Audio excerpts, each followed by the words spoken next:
반갑습니다. 네, 이렇게 인사까지 해주셔서 감사합니다. 자, 식사 후에 강사가 얼마나 부담이 되는지 여러분 모르죠. 그래서 식사 후에 강사는 절대 혼자 안 죽습니다. 그래서 제가 두 사람의 간증자를 준비해 왔어요. 그래서 한 간증자는 마지막에 이제 우리 로뎀나무 교회 청년인데 참 잘 멋지게 컸고 또 하여튼 잘생겼고 뭐 인정 안 하시는 분도 많이 계시겠지만 내가 보기엔 아주 잘생겼어요. 잘생겼고 멋지고 그런 청년이 있다가 마지막에 마무리를 장식해주고 첫 시간에 이제 영상으로 준비한 다른 교회 자매가 있어요. 남서은의 교단 자매인데 자매님이 이제 영상으로 준비를 해주셨습니다. 영상을 먼저 보시고 제가 말씀을 이어가도록 하겠습니다.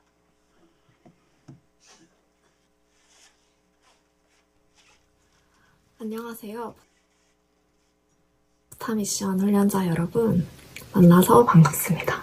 저는 2020년에 포타미션 기본과정을 수료하고 2021년에 헌신자 과정까지 수료를 마친 도지은 자매라고 합니다. 훈련이 끝난 지 벌써 2년이라는 시간이 지났는데 여러분 앞에서 간증할 수 있음에 감사할 뿐입니다. 훈련을 통해 제가 배우고 느낀 점들, 그리고 일터에서 적용한 점들이 한 학기 과정을 앞둔 여러분들께 조금이나마 격려가 되길 바라는 마음으로 이 영상을 녹화합니다. 저는 중학교 때 필리핀 선교여행을 통해 국제봉사와 빈곤 퇴치에 대한 비전을 받고 대학교 때 국제학을 전공했습니다. 하지만 현장에서의 실무 경험을 중요시하는 저에게 입학 후 듣는 정치 이론과 역사 관련 전공 수업들이 지루하게만 느껴졌습니다. 정말 부끄럽지만 교만하게도 저는 전공 공부를 소홀히 하였고 전공 공부 대신 제가 좋아하고 잘할 수 있는 일들만 골라서 다양한 대외 활동과 스펙 쌓기 활동에 매진하며 대학 생활을 보냈습니다. 하지만 졸업 이후에 목적과 방향성 없이 분주하게 쌓은 활동 내역들은 저에게 더욱 큰 혼란을 주었습니다.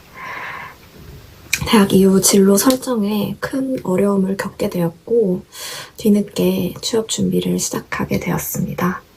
단기적인 취업을 목표로 준비하니 최종으로 합격한 회사에도 확신 없는 상태로 직장 생활을 시작하게 되었습니다.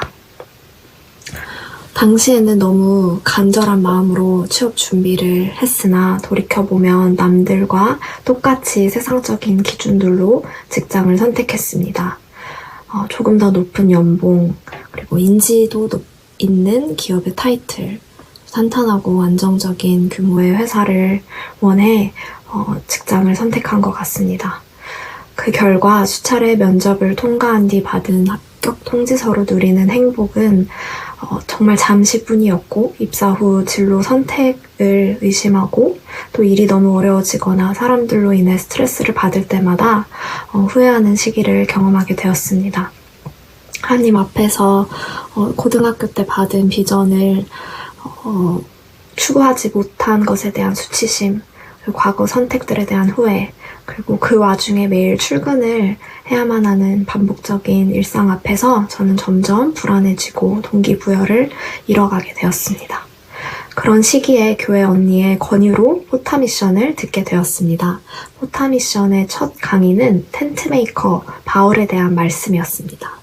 훈련을 통해 사실 저와 같은 평신도는 사도행전 8장에 나오는 텐트메이커 같은 삶을 살고 있음을 알게 되었습니다. 우리에게 주어진 세상 속 직업에서 최선을 다해 실력을 갖고 닦아 일터에서 만나는 이들에게 믿음으로 사는 삶을 보여주고 또 이를 통해 우리가 믿는 하나님을 드러내는 것의 가치를 알게 되었습니다. 그 전까지 주일 설교에서 들은 말씀은 교회에서의 사역 그리고 제 개인의 삶에 국한되어 있었으나 포타미션의 첫 강의를 기점으로 제게 주어진 일상을 바라보는 시각에 큰 변화가 있었습니다. 그래서 오늘 영상을 통해선 포타미션이 제게 제시해준 이를 바라보는 3가지 새로운 시각에 대해 나누고자 합니다. 첫째, 일터는 하나님의 사역지입니다. 주일 예배가 끝나고 저희는 각자 가정, 개인적인 관계, 그리고 일터, 주어진 일상 속으로 돌아갑니다. 그곳에서 우리가 감당해야 할 역할과 과제들이 명백히 있습니다. 7일이라는 일주일의 시간 중 우리는 길게 반나절 정도 교회에서 보낼 수 있지만 90% 이상을 하나님께선 우리를 부르신 곳에 보내신다는 것을 깨닫게 되었습니다. 목사님의 설교, 각종 제자 훈련, 성경 공부를 통해 접한 말씀이 중요하지만 이것들을 단순히 듣고 이해하는 것에 그치지 않고 우리를 불러주신 곳에서 실천하고 나누는 것의 중요성을 알게 되었습니다. 마가복음 16장 15절에는 예수님께서 제자들에게 너희는 세상을 두루 다니며 모든 사람에게 복음을 전파하라 말씀하십니다. 그리스도인의 사역은 교회뿐만 아니라 교회 밖 세상 속에서도 시작되고 성취됨을 알게 되었습니다. 저와 같이 직장 생활을 하시는 분들은 매일 아침 특정 장소에 나가 업무와 관련된 다양한 사람들을 만나게 될 것입니다. 당시 일터에서 만나는 사람들을 살펴보았을 때 저희 상사와 팀원들 중에 크리스천이 한 명도 없었습니다.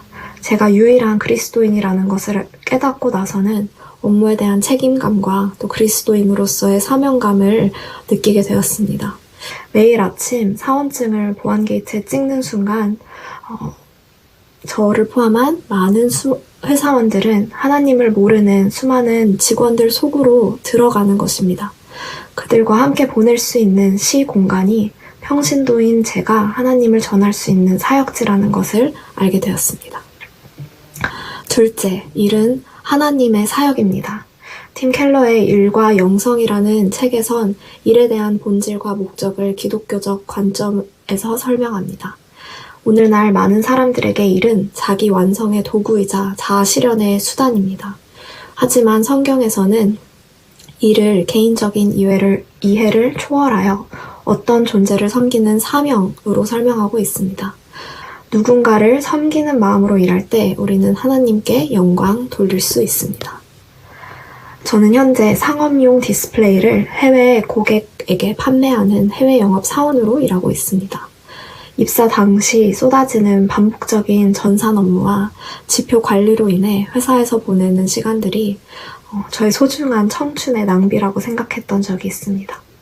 하지만 훈련을 통해 이 하찮아 보이는 업무의 영향력에 대해서 다시 생각해보게 되었습니다.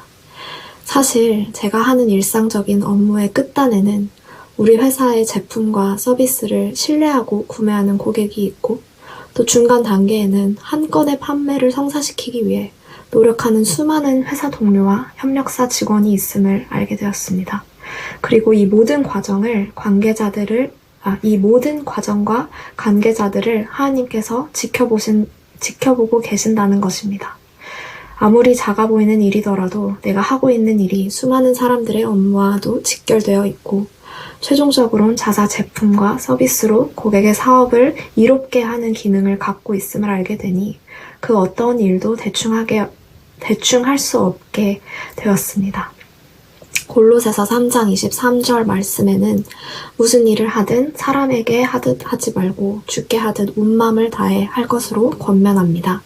아직도 모르는 것이 많고 실수하는 사원이지만 포타미션 훈련 과정을 통해 하나님께서 일에 대한 성경적인 정의를 알게 해주시고 그 일을 잘 해낼 수 있는 새로운 마음가짐을 부어주셨습니다. 매일의 업무 또한 이 세상 사람들을 섬기고 그들과 협력할 수 있는 귀한 사역임을 알게 해주신 하나님께 감사드립니다. 셋째, 우리 곁에 동료 또한 하나님께서 보내주신 하나님께서 사랑하시는 영혼들입니다. 일을 하면서 우리는 동료들과 오랜 시간을 보냅니다. 우리는 일상의 상당 시간을 그들과 함께 일하고 먹고 교제하며 보냅니다. 일로 만난 관계이지만 그들 또한 하나님께서 제 삶에 보내주신 영혼들이라는 것을 알게 되었습니다. 업무를 하면서 그들을 아끼고 사랑하기보다는 미워하고 시기 질투하고 경쟁하기 너무 쉬운 환경입니다. 하지만 우리는 업무에 최선을 다하고 그들을 인격적으로 대함으로써 예수님을 드러내고 그분의 사랑을 실천할 의무가 있습니다. 처음 이 사실을 깨달았을 때 팀 내 기독교인이 없어 외로운 순간이 많았습니다. 그럴 때마다 동료들을 위해 기도했습니다. 저희 사무실에는 통화나 화상회의를 하기 위한 방음 처리가 된 1인 폰부스가 있습니다. 매일 지키진 못하지만 일찍 출근한 날에 또는 업무 중 시험이 들 때마다 저는 이곳을 찾아 상사와 동료들을 위해 기도하는 습관을 기를 수 있었습니다. 모든 기도가 그렇듯 업무 중 닥치는 문제들을 당장 해결해주진 않지만 하나님 앞에서 저의 나약함과 악함을 고백함으로써 일터에서 저의 역할을 다시금 깨닫게 됩니다. 그리고 하나님의 마음을 알아가며 그분께서 기뻐하시는 방식대로 업무를 이어나갈 수 있는 힘을 제공받을 수 있습니다. 아직 직장 생활 4년 차이지만 대단한 성과로 하나님께 영광을 돌리는 것보다 매일 그분이 공급해 주시는 은혜로 꾸준히 주어진 업무를 감당해내고 다양한 상황 가운데 기도로 평정심을 유지하고 그리스도인의 인품으로 직장 상사와 동료의 신뢰를 얻는 과정이 우리가 믿는 하나님을 드러내는 효과적인 방법이라는 것을 배우고 있습니다. 그리고 하나님께서 정하신 때에 그들이 그리스도인인 우리들에 대한 호기심을 품을 때가 찾아옵니다. 그리고 또 보이지 않는 곳에서 조용히 저희와 같이 하나님을 드러내기 위해 하나님께 영광 돌리기 위해 일하고 계시는 그리스도인들을 붙여주실 것입니다. 정말 감사하게도 작년부터 직장에서 하나님을 믿는 동역자들을 만나게 되었고 현재 기독 신우회 모임에 참가해 매주 수요 예배의 은혜를 누리고 있습니다. 분기에 한 번씩은 회사 근처 개척교회 공간을 빌려 찬양 기도에 참석해 회사와 동료들을 위한 집중 기도를 모여서 합니다. 직장에서도 중보 기도를 이어나갈 수 있게 허락하신 하나님께 모든 영광을 바칩니다. 진로의 목적과 방향성이 없었던 저에게 포타미션 훈련 과정은 일터, 그리고 동료를 바라보는 새로운 시각을 제공해 주었습니다. 새로운 시각을 통해 맡겨주신 일을 감당할 수 있는 능력과 동료들을 사모할 수 있는 마음 또한 허락해 주셨습니다. 지금 하고 있는 일의 의미를 당장 알지 못해도 최선을 다해 주님께 바친다면 선한 사역으로 사용하실 것이라는 믿음으로 출근하게 되었습니다. 어리석고 교만했던 저를 말씀으로 깨닫게 하시고 다시 일으켜 세워주신 하나님께 모든 영광을 돌립니다. 하나님 앞에서 혹시 저와 같이 방황하고 일에 대한 회의감을 갖고 신청하신 분들이 있다면 여러분들 위해 기도하겠습니다. 주님께서 이 훈련을 통해 필요한 말씀을 주시고 말씀을 일터에서 순종하는 마음으로 실천할 때 그분께서 하실 일들을 기대하시길 바랍니다. 훈련 마지막까지 잘 완주하시고 함께 하시는 하나님께서 새로운 소망을 선물해 주실 것을 믿고 기도하겠습니다. 여러분, 화이팅! 발표는 저 친구가 했는데 박수는 제가 받는 것 같아요. 이제 이따가 이제 여기서 여기 위에서 할 형제는 더 잘할 거니까 여러분 기대하시고 이따 들어보시기 바랍니다.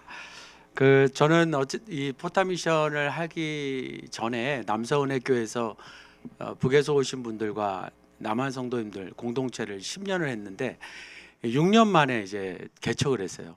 그렇게 개척을 하게 된 계기는 여러분과 제가 늘 느끼는 거지만 통일이 되면 과연 지금 우리가 하고 있는 이 목회 방식으로 북한에서 바로 적용될 수 있을까 하는 게 이제 가장 큰 이제 제 안의 질문이었어요.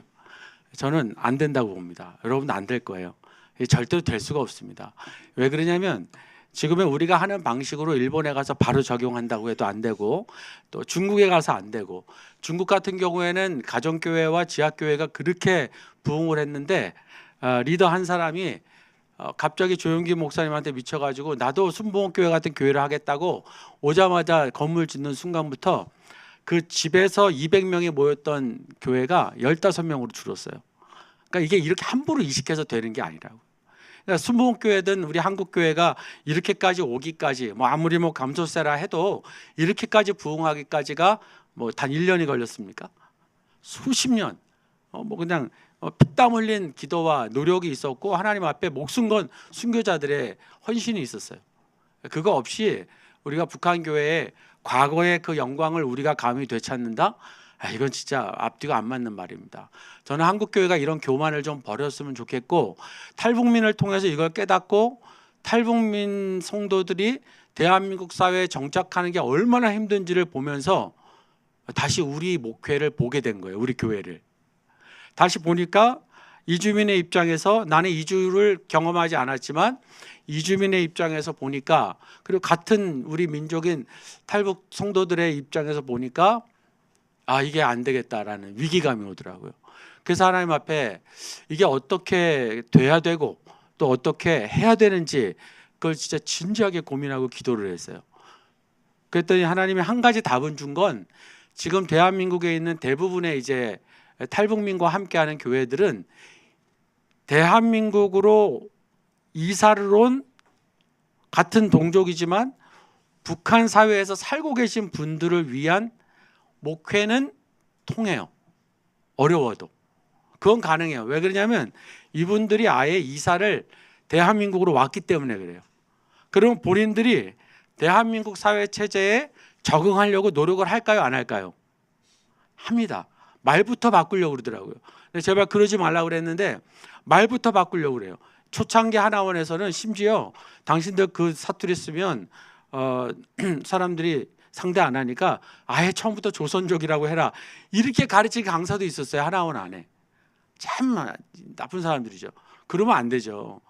근데 저는 오히려 그 사투리 부끄러워하지 마라. 상대 안 하는 사람은 건강하지 못한 사람이니까 말해라. 어떻게 하루아침에 되겠냐. 그럼에도 불구하고 계속해서 말부터 서울 말씨로 바꾸려고 노력을 하고, 자식이 스스로 서울 시민이 되려고 노력하고, 대한민국 국민이 노력하고, 이 노력을 기울여요. 그러니까 우리가 어떤 목회를 해도 따라옵니다. 생각 같지 않아도 따라와요. 그런데 이게 갑자기 북한으로 갔다. 이건 이제 다른 얘기가 돼요. 그렇다고 우리가 북한을 경험하지 못한 상황에서, 통일도 안 됐는데 북한을 경험하지 못한 상황에서 갑자기 뭐 어떤 목회를 준비할 수 있을까? 그나마 탈북민을 통해서 조금씩 접근해 가는 단계를 하나님이 허락해 주셨는데, 가만 보니까 그 답이 방법론에 있지 않다라는 거예요. 성경에 있는 복음의 원리에 전부 다 나타나 있다라는 거죠.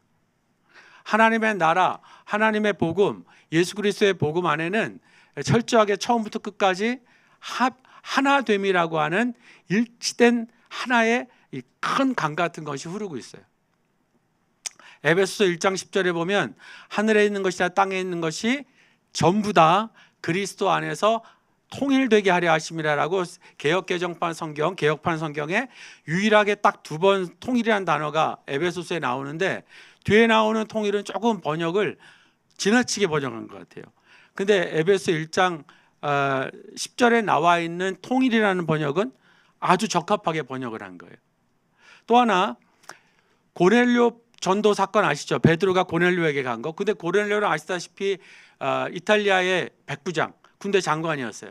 근데 그가 스스로 성경을 보고 여호와 하나님께 기도하는데 그걸 하나님이 받으셔서 베드로를 환상 중에 보내시고 그와 만나게 하십니다. 근데 그 만나는 과정에서 베드로가 정통 유대인 출신 그리스도인이다 보니까 이 하나님이 보여주신 생각지도 않았던 그 음식 먹으라고 했을 때 그 보자기에 쌓인 음식들 나 못 먹는다고 했는데, 하나님이 내가 먹으라면 먹을 것이 왜 못 먹느냐고 깨어났단 말이에요. 그리고 난 다음에 그 꿈이 뭘까, 이 환상이 뭘까 했는데, 고넬료를 통해서 보낸 하인들을 만나고 다시 갔더니 이방인의 구원의 선교에 대해서 열린 것을 그때 직감을 하고 그때 복음을 전합니다. 근데 여러분, 그 사도행전에 이 고넬료에게 전했던 복음은 복음 앞에 수식어가 붙었어요. 나중에 찾아보세요. 한번 따라하겠습니다. 화평의 복음. 화평의 복음이라고 이 베드로가 웬만해서 복음 앞에 다른 수식어를 안 붙이는데 화평의 복음이라고 붙여 있어요. 근데 화평이 헬라어로 뭐냐면 아마 많이 아실 거예요. 에이레네, 에이레네. 구약에 샬롬이 있으면 신약에는 에이레네라는 말이 있는데, 이 에이레네는 굉장히 적극적인 뜻이 뭐가 있냐면 둘이 갈라졌던 게 다시 하나가 될 때 평안이 온다라는 뜻이에요. 화목이 된다. 예, 화평의 복음, 화목의 복음이라고 하는 거는 갈라졌던 게 하나가 될 때에 화평이 되고 화목이 된다요. 그러니까 여러분, 솔직히 가족끼리도 싸우면은 웬만해서 화해가 제대로 일어나려면 즉시 됩니까? 결혼하신 부부 계시죠? 묻겠습니다. 부부 싸움하면 얼마 만에 화해하십니까? 화해 아예 안 하십니까? 지금 그렇게 얘기하시는 분들 좀 계신 것 같아. 저는 요즘엔 싸움을 별로 안 해요. 이제 아내가 점점 무서워지기 시작한 게 이미 이제 그렇게 집어들고 뭐 이제 잠자다가 이제 다리로 칠까봐 막 이제 거리를 두고 잘 정도인데, 요즘 신기하게 이제 모든 걸 이제 누워서 시키기만 하면 내가 짜증내면서도 다 하고 있어. 난 이 현상에 대해서 어떻게 이걸 그리스도의 사랑이라고 해야 될지 아니면 뭐 저 호르몬의 변화라고 해야 될지 아무튼 다 해요. 시키는 건 다 해요. 그러면서 저희 집사람이 나는 무남 동료잖아. 그랬더니 나는 그랬더니 아들 다섯에 넷째 흔한 넷째잖아. 그렇게. 그래서 무남 동료라 제가 어쩔 수 없이 섬기고 있는데, 여러분 싸우다가 가족끼리도 화해하는 게 쉽지 않아요. 재벌들 돈 때문에. 그런 가정에는요 절대 화평의 복음이 들어갈 수가 없어요. 어떻게 해야 되냐? 주님이 화평할 수 있도록 환경을 만들어 주시는데도 그거를 인지하지 못하고 끝까지 원수를 지낸다? 그러니까 이걸 못 받는 거예요. 예수 믿는다고 교회에서 싸움질하는 교회들 많이 보죠. 여러분 그거 심각한 겁니다. 그런 교회가 정말 심각한 거예요. 그러니까 성경은 어쨌든지 예수 그리스도를 설명하면 하나님과 우리를 중보자로 맡겨주신 유일한 중보자 예수 그리스도, 그리고 하나님과 우리가 자녀 관계가 된, 죄로 말미암아 분리가 됐던 우리를 다시 하나님과 우리를 아빠와 자녀 사이로 맺어주신 예수 그리스도 안에서 통일됐다고 하는 이 한 가지 복음의 사실이 사실 우리가 생각하는 남북 통일 이전에 한국 기독교 예수 그리스도를 나의 구세주와 주인으로 영접하는 모든 사람에게는 바로 이것이 우리들에게 복음이라는 것을 우리 하나님은 성경을 통해서 말씀하고 계십니다. PPT 띄워주시면 좋겠어요. 그렇기 때문에 저와 여러분이 하나님이 우리에게 주시는 이 복음이 처음부터 끝까지 하나됨을 보여주고 계시다고 믿으시면, 우리가 그 연습을 통일된 북한을 향해서 하는 게 아니라 우리 집과 가정에서 출발하고 교회에서 출발하고 직장에서 출발하고 내 주변에서부터 시작해야 돼요. 그것이 사도행전 1장 8절에 예루살렘과 온 유대와 사마리아 땅끝.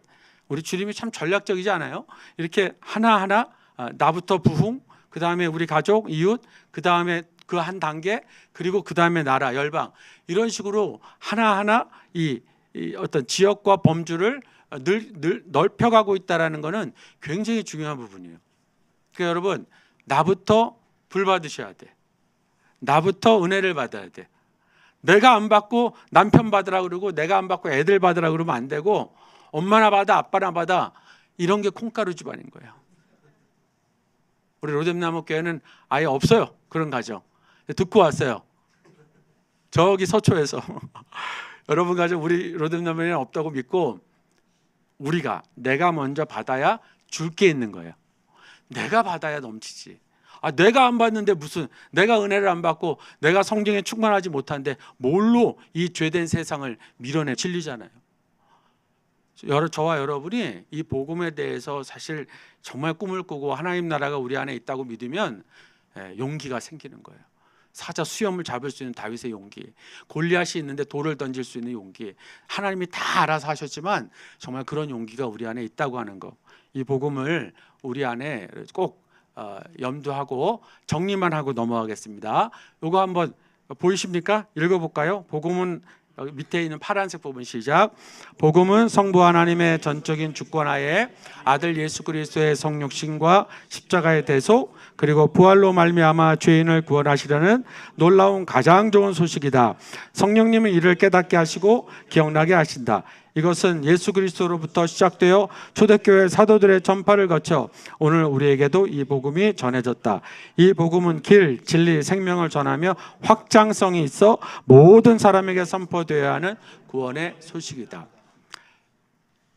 이 훈련 때 이걸 이제 우리가 집중적으로 설명하지만 구구절절 설명할 것이 아니라 바로 이것이 여러분 교회 안에서만 배우는 게 교회 안에 복음이 갇혀 있는 게 아니에요.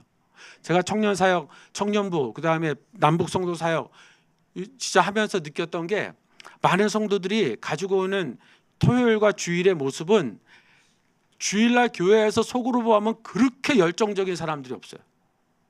특히 남북 성도들 모이면 거의 싸워요. 말씀을 두고 싸울 정도로 그렇게 열정적으로 하나님을 사랑해요. 내가 그래서 어느 날 청년들한테 물어봤어요. 야, 근데 그 청년들이 주일날 저녁 늦게 가더라고요. 큰 교회들은 좀 일이 많으니까 늦게 가는 거예요. 그래서 내가 야, 너는 어떻게 나보다 늦게 퇴근하냐 주일날? 그랬더니 그러게요. 그래서 내가 야, 너 그럼 내일 회사 갈 때 회사 딱 도착하는 순간 파김치 되지 지하철부터 했더니 네 그러더라고. 파김치 된 네 얼굴 보고 예수 믿을까? 그랬더니 내가 봐도 안 믿을 것 같아요. 그러더라고. 여러분 진짜 은혜 받으면 월요일이 싱싱해야 돼요. 저는 지금 지난 주일부터 이제 21일 동안 우리 교회는 하루 3번 예배 드리는 특별 집회. 우리 그냥 일주일 하지 않아요. 하루 3번을 해. 오늘 금요일 낮하고 토요일 낮만 안 하고 나머지 다 해요. 그 오늘 제가 시간이 되니까 올 수 있었어요. 아니면 내가 운전 봉사를 해야 되기 때문에 못 왔어요. 근데 여러분 어제도 저 3시에 잤어요. 새벽 3시. 그리고 아침에 서초에 그 주빌리 통일 구국기도에 신년 할애 모임 갔다 오고 여기 온 거예요. 하나도 안 졸려요. 왜 안 졸릴까? 저 원래 이 시간 자야 되는 사람이에요. 30분에서 1시간은 자야만 나머지 시간을 해낼 수 있는데 잠이 안 와요. 내가 받은 은혜가 있어서 그래. 내가 지금 며칠 동안 받은 은혜가 너무 컸어요. 부르짖고 기도하는 게 너무 컸어요. 그 시간 동안 나라와 민족을 기도하고 우리 서로 위해서 기도하고 밤새 찬양하고 하는 시간들이 너무 컸어요. 힘이 나는 거예요. 여러분이 주일날 정말 말씀의 은혜를 받았다면 그 평가는 월요일부터 나타나는 거지 주일날 그것을 나타내려고 하시는 분들은 그 망상에서 깨셔야 돼요. 그래서 중요한 건 일상이에요. 십자가와 함께 일상이 우리에게 엄청 중요하다는 걸 깨달아야 하나님의 나라가 교회 안에 갇혀 있지 않고 월요일부터 토요일까지 교회와 함께 모든 곳에 하나님이 편재해 계시다는 것을 고백하고 믿는 것이 그리스도인임을 믿습니다. 믿으시면 아멘. 그래서 우리가 이제 좀 참고로 제가 좋아하는 이제 팀 체스터라는 영국 성공회 목사님이 계신데 일상교회라는 책을 오래전에 이분이셨어요. 일상영웅 일상교회. 근데 그분이 이제 이 책에서 뭐라 그러냐면 일상의 삶이야말로 일상의 삶이라는 상황에서 교회와 선교를 해야 되고 우리는 교회를 그야말로 평범한 삶을 나누는 사람들의 공동체로 생각해야 한다. 선교의 기반도 평범한 삶이어야 한다. 이것이 바로 일상선교라는 일상교회이다. 자, 이게 영국 교회를 배경으로 얘기했는데 지금 딱 우리가 이런 상태가 됐어요. 한국 교회는 모든 성도를 목사와 같이 기르려고 그랬어요. 제자 훈련을 해도 목사 같이 돼야 되고 뭘 해도 선교사처럼 돼야 돼요. 그러니 이거를 해보려고 딱 회사를 갔는데 목사 선교사처럼 해보려고 하니까 오질 않잖아요. 상대를 안 해준단 말이에요. 여러분 목사 선교사는 주일과 교회를 봉사하는 마치 레위와 같고 또 제사장과 같고 그 업무가 특별해요. 그리고 말씀을 제대로 해석해야 되고 근데 사실 주중에 수많은 비신자를 만나는 건 저와 유 목사님이 아니라 여러분이에요. 나는 예수 믿는 사람 외에 안 믿는 사람을 못 만나가지고 한때는 6개월을 카드 긁어가면서 택시만 탔어요. 내가 유일하게 만날 수 있는 사람은 택시 기사밖에 없더라고. 근데 진짜 별 경험 다 했어요. 신천지 만났지. 또 이상한 이단도 만났지. 신천지 만났을 때 이 양반이 나한테 열정적으로 전도를 하는데요. 택시 앞에 성경이 이만한 게 큰 게 있더라고요. 내가 호감을 모르고 호감을 가져버렸어요. 이제부터 성경책에서 호감 안 가질 거예요. 가져버렸어요. 교회 다니시냐고 했더니 이 사람이 이제 잘 만났다고 입을 열기 시작하는데 무슨 마지막 무슨 목자, 유일한 목자 얘기하는데 그 목자가 이만희 교주 아니에요? 그랬더니 저 끝까지 들어보라는 거예요. 그래서 내가 알았다고. 이제 김포공항 다 와가는데 기사님 나 이제 다 왔어요. 이제 빨리 결론만 얘기했더니 목사님 그분 맞는데 하여튼 목사님 우리 그 신림동에 있는 어디 와보라고. 그래서 내가 참 그리고 뭐라 하냐면 악수 한번 합시다. 그리고 이제 우리 천국에서 꼭 만나자. 그때 목사님 당연히 천국에서 만나야죠. 그러면서 굽히지 않고 끝까지 나한테 신림동 오세요 이러는 거예요.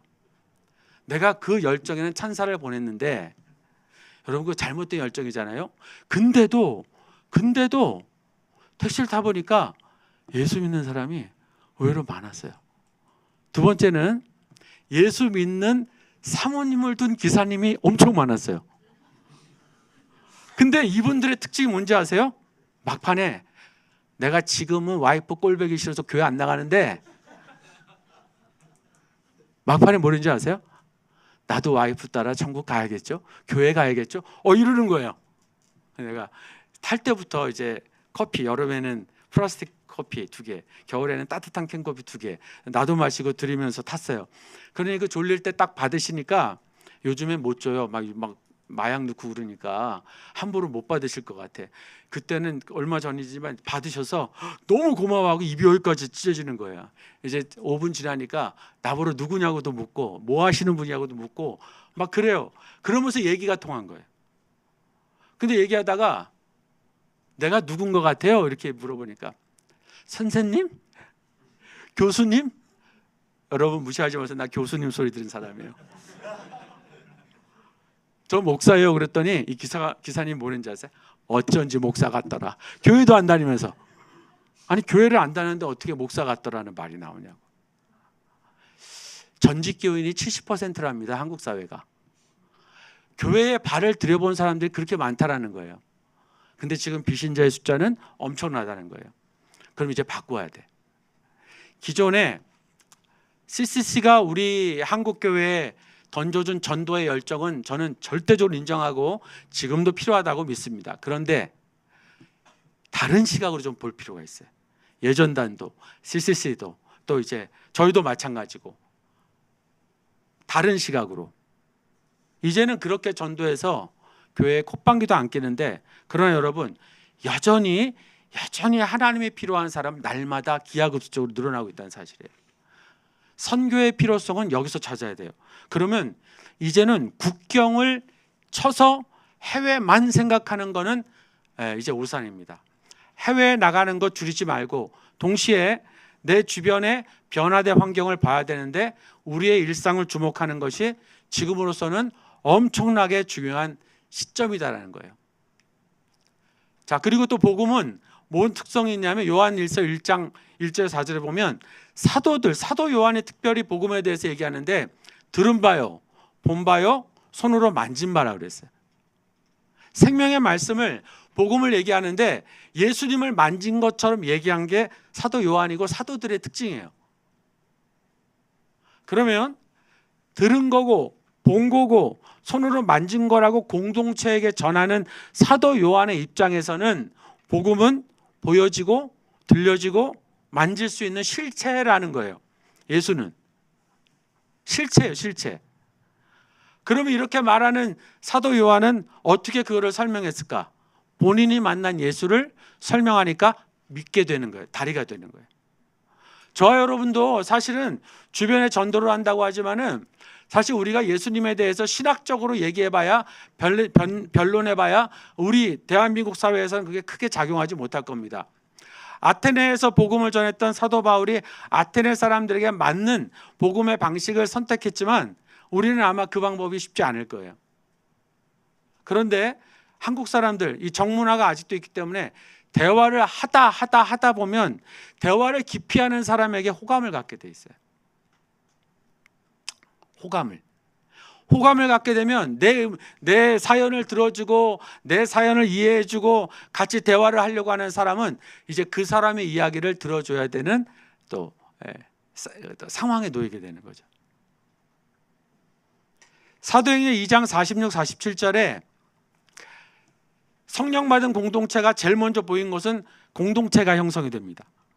사도의 가르침을 받고 공동체가 형성이 돼서 뭐 공산주의 세계를 열어가는 게 아니라 그거 잘 해석하셔야 돼요. 돈을 다 싸 집어넣어도 교회 통장에다 넣어놓은 다음에 나눠서 썼다는 얘기가 아니라 내 재산을 주변에 연약한 사람에게 선뜻 내놓을 수 있을 만큼의 성령의 충만한 마음이 내 안에 들어왔다라는 거예요. 그게 그래서 자연스럽게 되는 거지.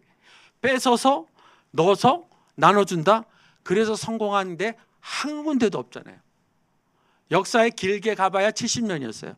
지금의 북한은 공산주의 사회가 아니라 우상화 국가된 사이비 종교 국가죠. 근데 거기서 온 백성이 뭐라 그러면 하나님을 찬미했는데 날마다 교회에 모이고 날마다 집에 모였어요. 근데 신기한 게 46절과 47절에 온 백성을 하나님을 찬미했는데 그 다음 구절에 온 백성에게 칭송을 받으니라고 되어 있어요. 온 백성. 그럼 여러분 묻겠습니다. 이 온 백성에는 신자만 포함되어 있는 거예요? 비신자도 포함되어 있는 거예요? 그렇죠. 비신자도 포함되어 있죠. 그러면 그 비신자가 맨날 성전에 가고 또 예배드리고 맨날 교회 집에 가가지고 이렇게 저녁에 모이는 사람들을 봤는데 도대체 어디에서 이 사람들이 칭찬받을 만한 모습을 봤을까?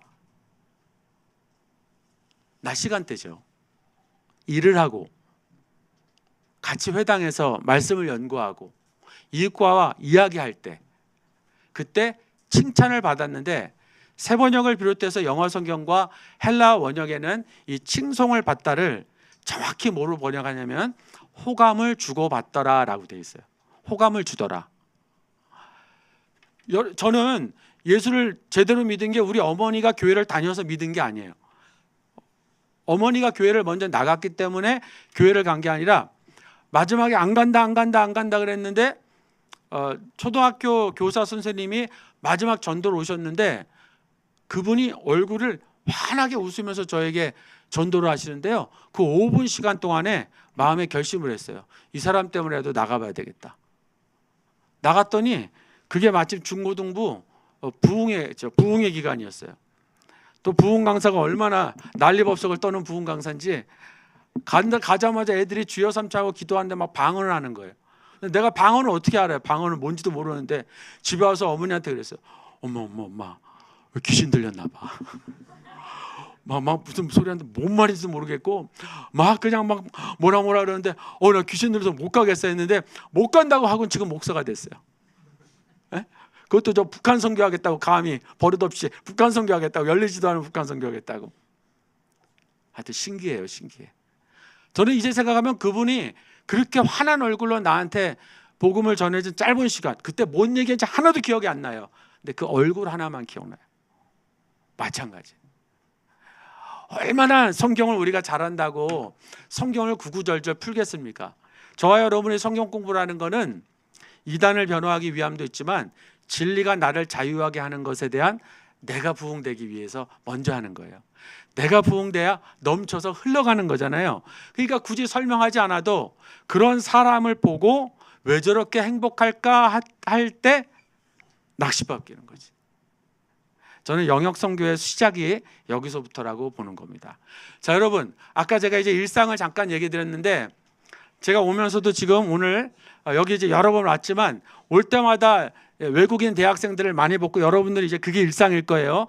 근데 오늘은 드디어 누굴 봤냐면 인도나 파키스탄 분 같은데 아빠가 아이를 유모차 이렇게 끌고 가는 그쪽 인도나 파키스탄 쪽에서 오신 분을 이렇게 봤어요. 이렇게 끌고 가면서. 근데 놀란 건 저예요. 에? 카자흐스탄이에요? 네. 하나도 이상하지가 않아. 제가 이 동네를 많이 왔다고 그 모습이 전혀 이상하지 않고 옛날 같으면 이런 사람이 사네 이렇게 봤을 텐데 이쁘네 애기, 아 귀엽네 이러고 그냥 속으로 생각하고 지나가 버렸어요. 저 건너편에서 이 좀 추운데 이 잠바 하나 입은 머리 곱슬, 아니 저기 그 아주 곱슬이 이제 흑인 형제가 내려오는데 전혀 이상하지 않아요. 오늘 1월 1일부터 OECD 안 국가 중 아시아 최초 다인종 다문화 국가가 됐대요. 우리나라가. 이 아시아 최초랍니다. 자, 이제 이게 어떤 의미인지 조금 더 공부를 해봐야 될 것 같은데, 어쨌든 우리나라가 외국인 거주자 5%가 넘었대요. 넘으면 이게 생겨요. 여러분, 강화도 조약 이후에 우리나라의 외국인 거주자 100만이 될 때까지가 135년이 걸렸어요. 통계 보면 아주 쉽게 통계내면. 근데 100만에서 200만 될 때까지는 15년이 안 걸렸어요. 지난 15년 동안 대한민국은 외국 사람들 100만이 오고 싶어하는 나라가 됐어요. 지금 그동안의 이 외국인 비자법이 너무 까다로웠기 때문에 최근에 외국인 비자법도 개정이 됐습니다.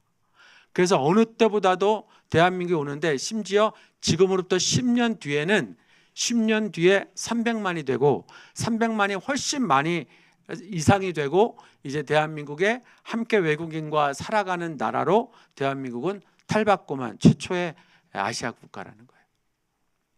어떤 사람은 이걸 보고, 어떤 기사는 아주 근심 걱정이 가득한 기사가 가득한데, 여기 보니까 이렇게 내고 이제 화합하고 같이 가고 같은 이웃으로 가야 된다, 이제 그런 기사가 곳곳에서 이제 나오기 시작하더라고요. 우리 로뎀나무 교회는 일부에 제가 알기로 여기 외국인 예배 있잖아요. 예. 근데 여러분, 궁극적으로 사실 이런 모임에도 또 여러분의 예배에도 이제 한국어를 어느 정도 알아들을 수 있다면 사실 같이 와야 되는 게 이게 맞는 거예요. 장애인과 함께하는 남서은혜 교회에서 있었던 사건인데요. 원래는 장애인 성도들이, 여러분 장애우라고 하면 안 돼요. 또 이제 뭐 무슨 다른 명칭 불려서 안 되고 그냥 장애인이라고 하셔야 돼요. 이게 공식 명칭이에요. 장애인 성도들과 함께 예배를 드리려고 그랬는데 본당에서 본당 예배에 도저히 안 됐던 거예요. 근데 홍정일 목사님이 미국에 갔다가 어떤 교회에서 장애인과 비장애인이 같이 예배 드리는 걸 보고 돌아오자마자 장로님 한 분과 담당 집사님한테, 야, 다음 주부터 무조건 본당에서 같이 드린다 선언을 해버리신 거예요. 왔어요, 대거. 근데 어떻게 됐냐면, 홍정일 목사님 여기 설교를 하는데 여자애가 올라와가지고 할아버지 내려오라고 붙잡고 막, 그러니까 홍 목사님이 아유 이따가 설교 끝나고 갈게, 내려가 있어. 그럼 선생님들 가서 내려오고, 여기서 막 으아 소리 지르면 막 이분들 힘들어하잖아요. 6개월이 지났는데 이제 이분들이 컴플레인 하다가 어떻게 하냐면 아무 신경을 안 썼어요. 1년 딱 지났는데, 여러분 혹시라도 한 2분만 파송시켜가지고 목사님 남서은혜 교회 예배를 한번 2부 예배 3부 예배 중에 하나를 드려보세요. 어디 장애인 성도가 있는지 잘 몰라요. 소리가 아예 안 납니다. 이분들도 다 적응이 돼서 다 깨닫고 아시는 거예요. 그래서 지금의 남서은혜 교회는 장애인들이 함께 예배 드리는데 아무 문제가 없어요. 본당 예배 드리는데 준비가 되어 있고, 그분들은 어떻게 이동해야 되고 어떻게 휠체어 밀어야 되고, 이게 다 훈련이 되어 있는 교회예요. 미랄 학교를 지은 교회잖아요. 한국 최초 교회가 지은 장애인 학교. 그 엄청나게 집값 떨어진다고 데모해 가면서 그걸 다 막아내면서 서울시에서 도와줘서 했는데, 지금의 남서은혜 교회 장애인 성도들은 아예 보내고 싶은, 내 아들이라도 보내고 천국 가게 해야 된다 해서 보여서, 그 교회는 그래서 전도가 된 거예요. 전도 집회하는 교회가 아니에요. 거기는 마찬가지로 지금 우리에게는요, 우리 일상에 탈북민을 비롯해서 해외에서 오신 외국인 거주자들, 심지어 우리가 선교지로 그렇게 못 받고 가야 된다 무슨 100만 선교사 몇만 선교사 보내야 된다고 했는데, 이제 200만이 넘어 300만에 가까운 사람들이 한국으로 들어와서 살려고 하고 법이 개정되는 현상을 지금 우리는 목도하고 있습니다. 그런 현장에 로뎀나무 교회가 있는 거예요. 여러분의 일반 교회와 확실히 사명이 다른 교회예요. 그렇게 보면. 그래서 해외 선교를 멈추지 않고 동시에 여기에 있는 선교를 같이 상호작용할 수 있는 방안을 이제는 가야 되는데, 저는 그것이 월요일부터 토요일까지 있는 시간과 또 직장인이라고 하는 장소에서 훨씬 많은 비신자와 외국인들을 만나는 현장을 활용하지 않는 한 절대로 이것은 한국교회가 다 놓칠 수밖에 없다. 이젠 전환 이미 했어요. 전환돼야 된다는 거죠. 이런 거죠. 그래서 우리가 복음으로 하나됨이라는 거는 저기 우리가 통일된 다음에 가지 말고, 이제 통일되기 이전에, 아니 통일을 포함해서, 정말 하나님이 허락하시는 통일을 포함해서 지금 우리가 이미 연합을 이주민과 탈북민과 또 우리 주변의 수많은 비신자와 함께 연습을 하면, 복음 안에서 연습을 할 때 하나님이 허락하시는 통일도 또 그 이후에 대륙을 통한 열방 성전도 하나님이 다 이루시고 역사하신다 하는 것을 좀 기대하고 갈 수 있다. 여러분, 창세기에 요셉이 있잖아요. 근데 요셉의 사건을 읽어보시면 제단을 쌓았다, 예배를 드렸다 있는 구절이 있을까요? 없을까요? 단 하나도 없어요. 근데 요셉은 마지막 죽장으로 하나님께 가장 많은 쓰임을 받았던 사람이에요. 옷을 엄청 갈아입었어요.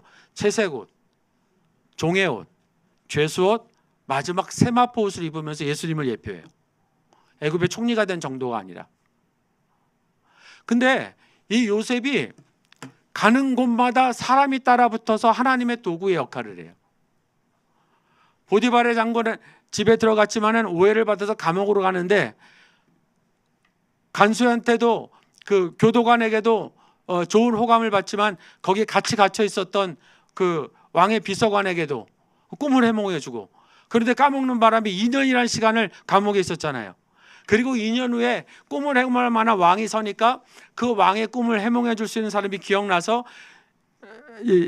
요셉을 데려와 가지고 해석해 주고 해몽해 주고, 그 다음에 나라의 일을 정사에 반영을 하니까 결국 요셉이 그때 이제 총리로 점점 등극을 해버리는 거예요. 자, 그런데 그때마다 이 요셉 주변에 있던 사람들이 뭐라고 고백하는지 아세요? 네가 믿는 하나님을 찬양하리로다, 이렇게 고백을 해요. 네가 믿는 하나님을 찬양하리로다.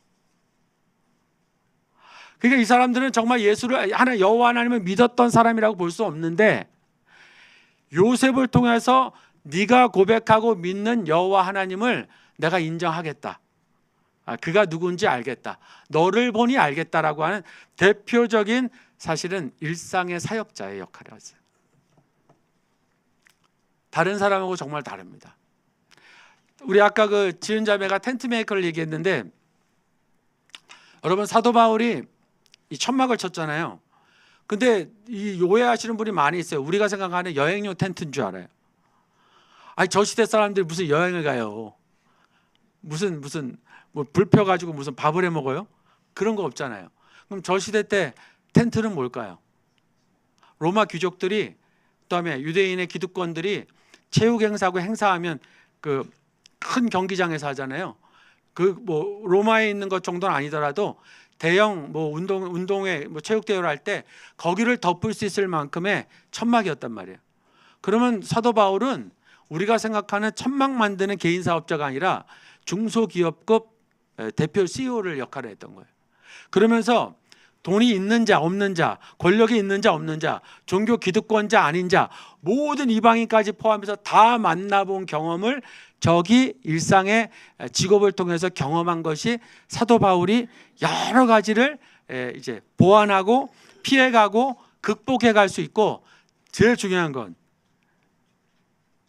평범하게 삶을 살고 있는 비신자들의 마음을 충분히 공감할 수 있는 능력이 텐트메이커 바울에게 있었다고 하는 거예요. 단순히 돈 벌어서 사역하자가 아니라니까요. 그게 관건이 아니라니까요. 바로 그거. 그러니까 누구에게든지 공감할 수 있는 능력이 저에게는 그런 상황에서 있었다라는 거예요. 여러분, 요 두 질문을 한번 생각해 볼까요? 우리는 지금 교회와 세상을 어떻게 볼 거냐? 그리고 저와 여러분의 현장에서 하나님의 앞에서라고 하는 코람대회의 삶을 이제 어떻게 살 것이냐? 이 두 질문만 해도, 여러분 집에 가서 이 두 질문을 가지고 곰곰이 생각만 해봐도 하나님의 말씀 듣는 것이 내일부터 달라질 겁니다. 제가 지금까지 얘기했던 맥락을 한번 생각해 보세요. 유혹을 받는 상황에서도 요셉은 흔들리지 않고 거절했어요. 그게 하루아침에 되겠어요? 불륜과 성범죄로 목회자, 찬양사역자 지금 부끄럽지만 말도 안 되게 지금 쓰러져 나가는데 저 요셉이 저렇게 한 게 하루아침에 됐겠습니까? 저와 여러분이 이 세상에서 어느 정도 하나님 앞에서라고 하는 이 간절한 하나님의 기대를 충족시킬 수 있는지 사실 우리는 그렇게 못하는 존재인데 하나님이 고쳐 써가며 저와 여러분을 사용하시려고 작정하신 거예요. 믿으시면 아멘. 작정하셨다는 거예요. 작정. 그래서 이제는 좀 관점을 달리하고 우리의 좀 삶의 사고를 토요일, 이 주일을 포함한 나머지 월요일과 토요일도 하나님 나라 안에서 굉장히 중요하다는 사실을 우리가 봐야 됩니다. 제가 세 번째로 좋아하는 사람인데 란다콥 교수예요. 선교사님이신데 YM에 이제 열방대학 학장까지 하셨. 이분이 이제 성경을 연구하다가 피곤해서 이제 TV를 켰는데 영국 사람이 미국에서 종교가 제일 발달된 지역의 사회 지수를 조사해 보겠다 그런 거예요. 근데 미국에서 기독교가 제일 발달된 지역이 텍사스에 있는데 그 한 지역을 이제 종교밸리라 그래가지고 아예 거기를 교회와 종교 단체들이 무성하도록 만들어준 데가 있답니다. 근데 만들어줬는데 거기에 사회 지수를 보고 너무 궁금해서 이분이 10분 15분 쉬려다가 아예 1시간 동안 그 마지막까지 다 본 거예요. 그리고 난 다음에 마지막 결론을 봤는데 이분이 한 문장으로 딱 얘기했어요. 저 책에 뭐라 그러냐면 그런 도시에서는 아무도 살고 싶지 않을 것이다. 나는 울고 싶었다.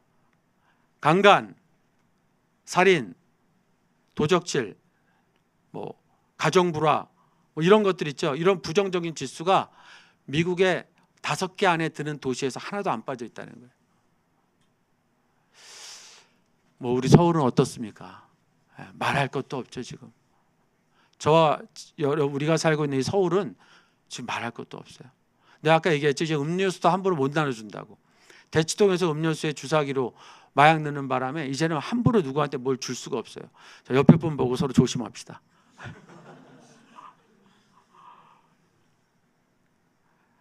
물도 다시 봐야 돼. 저는 의심 없이 먹어서 이미 먹었기 때문에 제가 아직까지 졸리지 않은 게 혹시 저게 뭘 탔는지 농담이지만 나는 아무 상관이 없는데 어디서 만들어 온 게 이제 문제가 될 지경이에요. 이제 이건 뭐 어떻게 방법이 없어요. 방법이. 과연 이런 도시에서 살아내는 게 아예 이제 사명이 돼버린 시간이 됐는데 주님은 절대 그런 세상을 원하지 않습니다. 내가 원하는 세상이 아니라 하나님이 원하는 세상으로 가야 되죠. 그래서 우리의 일상은 열방까지 갈 수 있는 최고의 기회를 저는 오히려 맞이했다. 이제 외국 나가지 않아도 우리 주변에 있는 외국인을 통해 그들이 그들의 고향을 책임지는 방향으로 나가기만 해도 우리는 반은 선교할 수 있다. 자, 저희 포타 미션에서 이제 제가 계시적으로 하나님 앞에 받아서 만든 게 바로 이건데 영역을 어떻게 설명하냐면 간단히 일단 자 가운데 동그라미 있죠. 가정과 교회라고 돼 있어요. 교회와 가정이 아니라 가정과 교회를 이게 기독교인들이 보는 영역이에요. 베이스로 나머지 영역과 상호작용이 있어요. 다시 말하면 나머지 영역은 다 직업과 관련되어 있습니다. 근데 제가 오늘 여러분 여기에 오는데 아침에 제 아내와 3차 대전이 일어날 정도로 싸우고 나왔다. 그럼 제가 여기서 이렇게 신나게 얘기할 수 있을까요? 없을까요? 없어요. 할 수는 있는데 연기예요. 근데 저는 오늘 너무 기분 좋게 나왔어요. 주무시는 마나님 보고 입을 덮어대고 나왔어요. 이걸 사랑이라고 해야 될지 그리스도의 사랑이라고 해야 될지. 형제님들 결혼 잘하세요. 안아줌 말고 잘하세요. 자, 그러니까 저는 너무 기분이 좋아요. 그래서 또 둘째 아들이 아빠 나 힘들어요. 그래서 내가 그러면 그 고기 먹고 싶냐 그래서 주문해주고 나왔어요. 그러니까 여러모로 기분이 괜찮아요. 자, 그게 내가 교회에서 영향을 받았다면 난 쉽게 떨쳐버릴 수 있어요.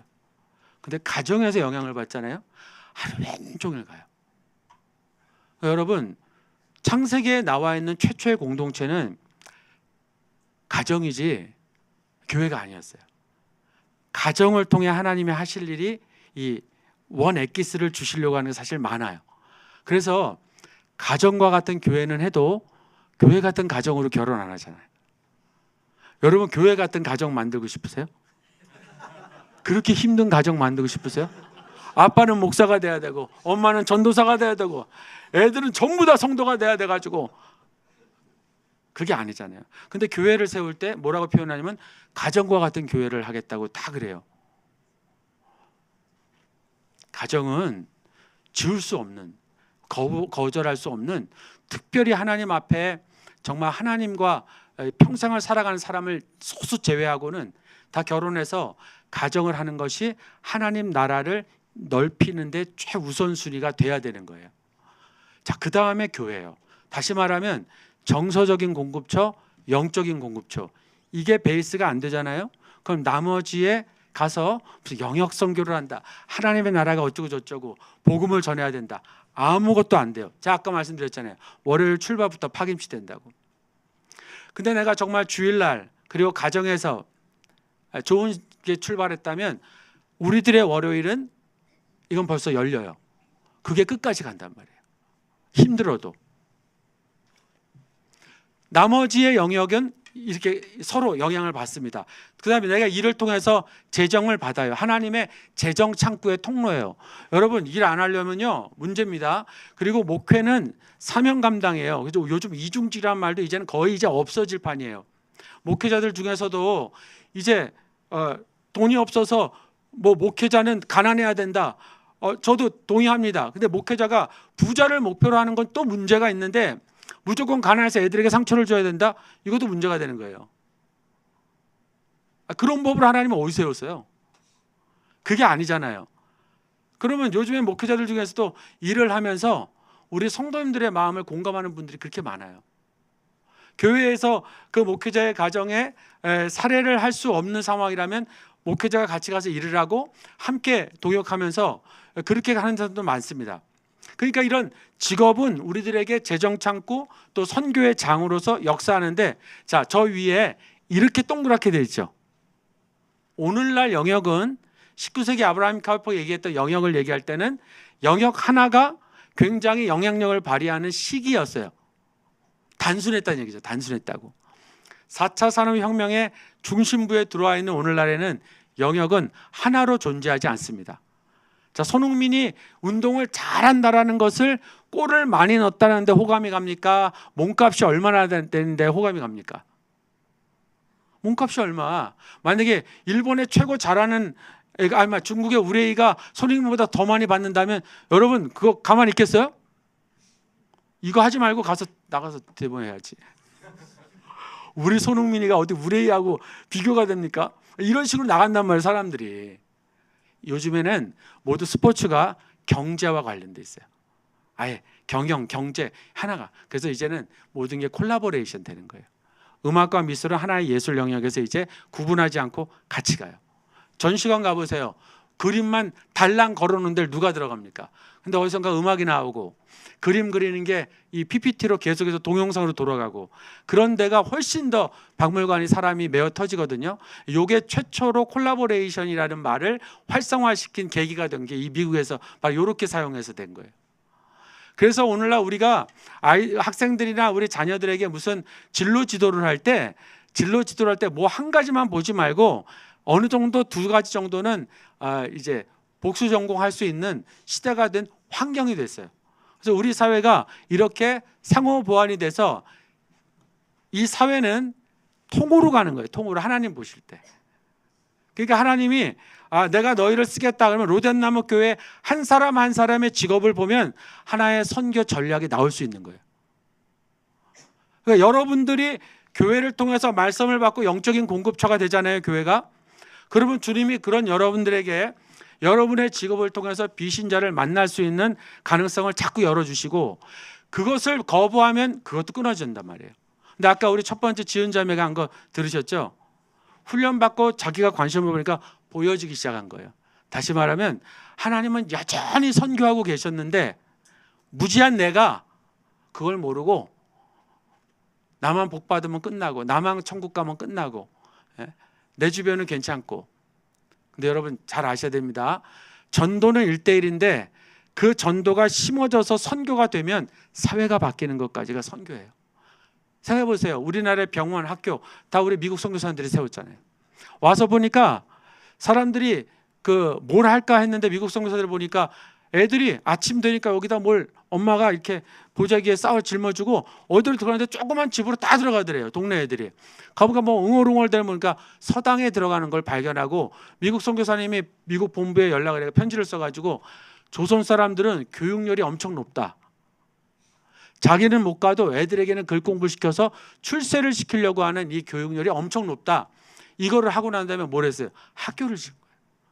근데 보니까 막 이렇게 부채질하고 뭐 까만 거에 이제 뭘 넣어서 하얀 거로 덮어서 이걸 보고 뭐 이런 거를 푹 찌르는 걸 본 거예요. 선교사님이 아프니까 와가지고 누가 찔러주고 침 놓는 걸 보고 의술 있는 걸 보고 그걸 보고 이 사람들은 의학을 좀 전수해주면 정말 잘하겠다. 이걸 보고 나서 해서 병원이 들어와서 학교와 병원이 같이 세워진 거예요. 대표적으로 여러분 영역으로 시작된 게 한국 교회의 태동이에요. 그러니까 보세요. 고쳐주고 지식을 전달해 주는데 어떻게 호감이 안 생겨요? 머리를 깨우쳐주고 몸을 치유해 주는데 어떻게 사랑이 전달이 안 돼요? 말이 안 되는 거지. 그러니까 거기에 관심 갖고 기독교인들은 다르구나. 교회는 다르구나. 다른 종교하고 다르구나 하다가 그게 그렇게 많이 하나님이 복음을 전하는 통로가 돼버리는 거죠. 저는 이거를 한국교회가 오랫동안 까먹었다고 봐요. 대중 집회, 믿는 사람끼리의 모임. 한때 60년대부터 90년대 초반까지는 이게 통했는데 점점 2000년 오면서 이것이 이제 빛을 잃어가고 방법이 달라지고 사람의 구성원이 달라지고 인터넷과 이제 스마트폰과 4차 산업혁명이라는 게 갑자기 속도를 확 해서 한국 사회에 들어와 버리니까 이제는 사람들이 생각하는 게 너무 달라졌어요. 너무너무 달라졌어요. 이런 것들을 좀 생각해 보시면서 우리 하나님의 나라 안에서 영역의 구조가 이건 여러분의 교회와 여러분 개인이 다르게 또 생각할 수 있어요. 이건 저희가 후타 미션에서 가르치고 제가 이걸 처음 준비할 때 하나님 앞에 받은 거기도 하고요. 그래서 이런 것들을 통해서 어떻게 전략적으로 진입하느냐 하는 것을 생각해 볼 수 있습니다. 지금까지 얘기한 걸 잠깐 정리해 보면 하나님의 통치 주권이 실현되는 곳으로 가정과 교회와 함께 세상의 현장을 주목하셔야 되고 일상의 삶, 월요일부터 토요일까지 삶의 무게는 주일과 같습니다. 동의하시면 아멘. 같은 거예요. 어디가 큰 게 아니라 같은 거예요. 그래서 주일도 소홀히 하시면 안 되고 월요일부터 토요일도 여러분이 그 시공간을 복음을 전할 수 있는 수많은 비신자들이 있다라는 것을 꼭 좀 염두에 주셨으면 좋겠습니다. 그래서 주일은 신자들의 예배와 교제의 공간과 시간이지만 월요일부터 토요일은 저와 여러분이 특별히 여러분들이 비신자와 함께 하나님의 뜻을 실천하는 시간과 무대가 된다는 걸 놓치지 않으셔야 돼요. 아까 읽었던 거 다시 나와 있습니다. 자, 다 함께 읽겠습니다. 시작. 하나님 나라의 통치 안에서 자신의 일상의 영역을 통하여 복음을 실천하고 내가 서 있는 이 자리에서 열방에 이르기까지 예수 그리스도의 복음을 전하는 선교적 실천이다.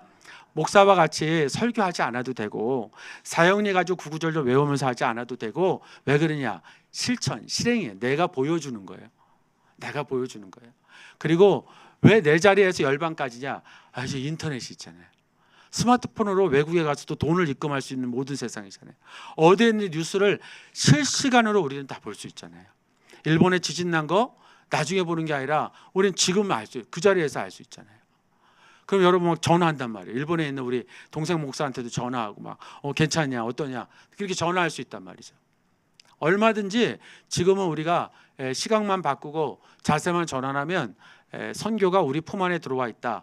이것을 좀 우리가 알 수 있습니다. 요거 넘어가겠습니다. 여기서 제가 한 가지 좀 짚고 넘어갈 게 이제 비신자를 자주 많이 만난 접촉점이 일상 영역이고 선교는 여기에서부터 발생한다는 점이고, 입으로만 복음을 전하는 게 아니라 사실 직장에서는 삶으로 노출하면서 상담을 통해 밥을 먹다가도 하여튼 호감을 주는 모든 행위를 통해서 줄 수 있다라는 것. 그래서 예수님이 사도들을 통해서 나타났던 게 향기, 또 뭐 예수의 냄새, 이런 표현을 썼다는 것을 좀 주목해 보시고, 시대 변화에 따른 선교적 대응이 용이하다는 거예요. 기존의 선교 방식은 어떤 나라와 어떤 지역에 국한되어 있는 게 많았어요. 근데 지금은 안 그래요. 그분들이 들어왔기 때문에 이분들이 대한민국 사회에 들어왔다는 점이에요. 그럼 이분들도 대한민국 체제 안에서, 사회 시스템 안에서 간다는 거예요. 그거와 함께 그분들의 문화, 그분들의 상황을 존중하면서 우리가 여기서 접목할 수 있는 것을 좀 생각해 보자. 이런 것들이 이제 통일, 그리고 지금 다인종 다문화 국가가 된 우리 현장에서 어떻게 활용될 것이냐, 이런 것들을 좀 생각해 볼 수 있는 우리가 됐으면 좋겠습니다. 뭐 사례로 한 두 가지만 좀 보고 싶은 게, 북한의 낮은 선봉과 평양에서 사업을 한 사람들의 얘기인데, 크리스 킴은 제가 아직 못 만나봤고 케빈은 오래전에 만났던 사람이에요. 근데 이제 이 크리스 킴이라고 하는 사람이 그 스탠퍼드 대학에서 컴퓨터 공학을 전공한 사람이라 졸업하고 연봉 뭐 어마어마한데 취업을 이제 거의 이제 앞둔 사람인데, 하나님이 북한으로 가라, 자꾸 이렇게 마음에 감동을 준 거예요. 여러분, 혹시 여러분 중에 그런 말이 들리면 따라하겠습니다. 사탄아, 물러가라. 그런데도 들리면 그때는 알잖아요. 어린 사무엘이 엘리 찾아간 것처럼 기도해도 하나님이 가라 그러면 생각해 보셔야 돼. 근데 이러니까 그게 마음에 이제 평안함이 오고 해서 이 사람이 어떻게 했냐면, 낮은 선봉 지역에 이제 특구였거든요. 그 오래전에 거기에 컴퓨터를 기술을 가르쳐 주려고 들어갔는데, 가서 주민들에게, 외국인이니까 한국 사람이지만 미국이 시민권자니까, 내가 당신들을 위해서 뭘 해주면 좋겠습니까 했더니 생뚱맞게 염소나 좀 갖다 주세요 그러더라고요. 아니, 맨날 자판기만 두들긴 사람한테 염소를 갖다 대. 아니, 소도 아니고 염소, 돼지도 아니고 염소. 그래서 왜 염소입니까 했더니, 그 염소 젖이 뭐 하여튼 우유도 나오고 뭐 이제 고기도 할 수 있고 뭐 여러 가지 할 수 있으니까, 그걸 해서 미국에서 진짜 염소에서 염소 농장을 한 거예요. 염소 농장을 했는데 조건이 있었대요. 쉬는 날은 나 부르지 마라. 나도 쉬어야 되지만 나도 개인적으로 할 일이 있다. 그리고 그렇게 하라고, 우리도 쉰다고 했는데, 이 사람들이 나중에 이분이 뭘 하나 본 거예요. 했더니, 아니 그 뭐 이렇게 혼자 하던데 뭘 하는 거예요 했더니, 이제 나는 기독교인이라고, 기독교인이기 때문에 나는 예배를 드려야 된다고 이랬는데, 몇 년이 지났는데 동네 사람들이 그 동네 인민반 반장한테, 인민반 반장이 통장보다 훨씬 계급이 높아요. 인민반 반장한테 뭐라고 얘기했냐면, 케빈 선생이 우리한테 너무 잘해준다. 이제 진짜 착한 사람이다. 근데 이 사람이 예배를 드린단다. 예배당 하나 지어주라. 이렇게 요청을 한 거예요. 지어지진 않았어요. 이 사람들은 예배당이 뭔지도 몰라. 그냥 예배가 뭔지도 몰라요. 근데 케빈 선생한테는 이게 필요할 것 같으니까 예배당을 지어주세요 하고 요청을 한 거예요. 이건 말도 안 돼. 북한에서. 저는 영역 선교의 묘미가 여기 있다고 봐요. 호감을 주는 사람. 예수 믿는 사람이 얼마나 그들에게, 왜냐하면 다른 외국인들은 무시했거든요. 북한 사람들. 한국에서 북한 사람 이렇게 오랫동안 이렇게 왔다 갔다 하는 사람들 중에 북한 사람 여기 와서 엄청 욕하는 사람 많아요. 그런 사람들하고는 절대 교제하시면 안 돼. 북한 사람이건 탈북민 얼마 만나지도 못하고 그 사람들을 타자화하고 욕하고 뭐 흉보는 사람, 여러분 그런 사람들 만나시면 안 돼요. 그런 체제에서 버티고 나온 것만 해도 대단한 거예요. 근데 이 케빈이 진짜 너무너무 잘해주고 상냥하게 하니까 그런 상냥함도 본 적도 없고, 우리 여기 그 크리스 킴이었고, 케빈이라고 하는 형제는 조선족인데 신발 사업을 했어요. 평양에까지 들어가서 신발을 공급해 줬는데 어느 날 이제 납품 받으러 온 평양의 주민이 이 케빈한테 와가지고 케빈 선생 우리 다 합니다 이러더래요. 그래서 뭘 합니까? 했더니 우리 다 알아요. 했더니 케빈이 뭐라고 웃으면서 당신도 아시면 가서 그와 같이 사세요 이렇게 얘기했어요. 이게 전도였어요. 웃으면서 갔어요. 무슨 얘기냐면 옆에 어떤 사장이 있는데 이 사장 그렇게 자기들을 무시한대요. 그리고 나쁜 거 주면서 비싸게 받는데요. 근데 케빈 사장은 오랫동안 보니까 싼 값에 정말 좋은 걸 우리에게 줬고 우리가 무리한 걸 요구해도 상냥하게 우리에게 응대를 했다. 그러니까 북한 사람들 전도하는 게 어렵지 않다니까요. 이론적으로 말로 할 생각이 아니라 사실은 시각적으로 보여줄 게 정말 많은 거예요. 제가 남서원의 교회 탈북 성도님들 중에 집사가 되신 분들만 모아가지고 도대체 어떻게 한국에 와서 교회 다니고 예수 믿게 됐냐 그랬더니 설교는 솔직히 하나도 못 알아들었는데 내가 좀 섭섭했어요. 난 그런 얘기가 나올 줄 알았는데 목사님의 설교를 통해서 영감 받고 예수님 이럴 줄 알았더니 목사님 미안하다고 설교는 하나도 못 알아듣겠는데 누구누구 장로님 때문에 누구누구 권사님 때문에 저분들이 저렇게 우리에게 해준 것처럼 하면 나도 그 하나님을 한번 믿어보자라고 작심을 한 게 집사가 된 거예요. 이렇게 좋은 걸 놔두고 우리가 왜 빙빙 돌까? 전 세계 사람들을 만날 수 있는 키가 대한민국에 있어요. 전 세계 유라시아 대륙철도의 종착역과 출발역은 공식적으로 부산역과 서울역이에요. 모르셨죠? 평양이 아니라니까요. 아시아나의 1번의 출발점은 동경이고 6번은 부산이에요. 6번은 동해를 따라서 블라디보스토크에서 러시아로 가고 1번은 동경을 통해서 부산역으로 해서 서울역으로 해서 신의주, 평양 신의주, 개성 평양 신의주 지나서 단동을 지나 압록강 단동을 넘어서 중국을 통해서 러시아를 만나 유럽으로 가요. 포르투갈 리스본에서 오면 종착지가 서울역이고 우리가 가면 저쪽이 영국 런던까지가 그 지하 터널까지가 종착역이 돼요. 유라시아 대륙 철도를 횡단할 수 있는 자격을 2018년도 6월에 우리나라가 취득을 했어요. 이건 물를 수도 없어요. 그래서 우리나라의 고속철도는 어떤 걸 개발을 해도 저 유라시아의 수많은 고속철도와 하이퍼루프 현장에 투자할 수 있고 경쟁할 수 있는 나라가 되는 거예요. 세계 몇 개 안 되는. 하이퍼루프가 미국에서 지금 상용화될 직전에 있다고 하지만 참 어려워요. 그다음에 카타르도. 근데 우리도 새만금에서 지금 하려고 그랬는데 우리 행정이 잘못돼서 좀 미뤄지고 있는데 그 하이퍼루프 서울과 부산을 23분 만에 가는 하이퍼루프 기차를 기술력을 가지고 있는 5개 나라 중에 하나가 우리나라예요.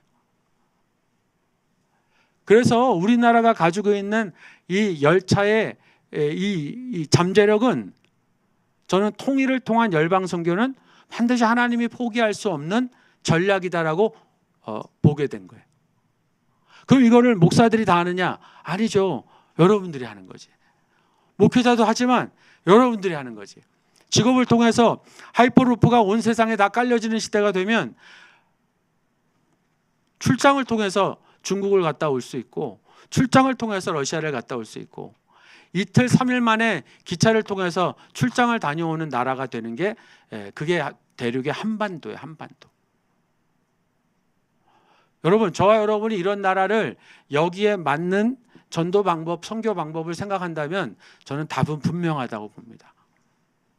우리가 있는 직업으로 만나는 수많은 비신자에게 복음의 연합과 하나됨을 먼저 실천하면 저런 시대에 하나님이 허락하시는 저 시대에 만들어갈 수 있고 개척할 수 있고 그 장을 열어갈 수 있다고 하는 거죠.